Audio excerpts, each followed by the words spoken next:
Good morning. আজকে কী হয়েছে জানো? তো সকালে আজকে রেডি সেডি হয়ে বেরিয়েছিলাম পড়তে যাবো বলে।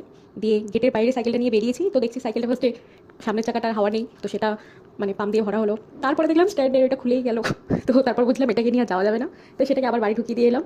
আর আমার ওই বন্ধুটা তো সাইকেল নিয়ে এসেই ছিল, বাট ওর সাথে আর কি করবো, একটুখানি গিয়ে আমি টোটো করে গেলাম আর ও সাইকেলে করে গেল। তো যাই হোক, আমি তো টোটো করে যাচ্ছিলাম, আমাদের একটা জায়গায় মিট করার কথা ছিল, তো ওর সাথে আবার দেখা হয়ে যায়। তো তারপরে এই দুজন বন্ধু মিলে একেবারে গেলাম, একটু সাইবারে কাজ ছিল, তো ওখানে কাজ বাজ মিটিয়ে তারপর গেলাম পড়তে। তারপর পড়ার সময় কোনো ক্লিপ না নিয়ে দুটো পড়ার মাঝখানে যে গ্যাপটা থাকে, সেই গ্যাপটাতে আজকেও ঠিক করে হলো যে এই গ্যাপের মাঝখানে আমরা খেতে যাবো। তো যেই কথা সেই কাজ, সবাই মিলে গেলাম খেতে। তো যে মিষ্টি দোকানটায় আমরা যাই ওখানে, সেখানে গিয়ে ছিল অনেক কিছুই, কিন্তু খাওয়ার ঠিক আমাদের ওইগুলো ইচ্ছা হচ্ছিল না। তাই অনেকক্ষণ ধরে দেখার পর আমাদের পকেট সাতটায় এমন একটা খাবার খুঁজে পেলাম, এই দুটো চকলেট। ও একটা মাছ নিয়েছিল, আমি একটা মাছ নিয়েছিলাম, দুটো দুটো খেতে খেতে চলে এলাম। আর ওরা অন্যান্য স্ন্যাক্স আইটেম ট্রাই করেছিল, বাট আমাদের আজকে ওগুলো খাওয়ার একদমই ইচ্ছা করছিল না, অনেকক্ষণ ধরে কিচ্ছু খুঁজে পাইনি। দিয়ে ওই দুটো খেতে খেতে তো আমরা চলে এলাম। তারপর খেতে খেতে এসে তো দেখি স্যার তখনও আসেনি, তো বেশ একটু গল্প গুজব করা হলো। দেন পড়া টড়া হয়ে যাওয়ার পরে টোটো করে চলে এলাম বাড়ি টুকটুক করে। তো দ্যাটস ইট ফর টুডে। ভিডিওটা ভালো লাগলে লাইক কমেন্ট শেয়ার করে দিও।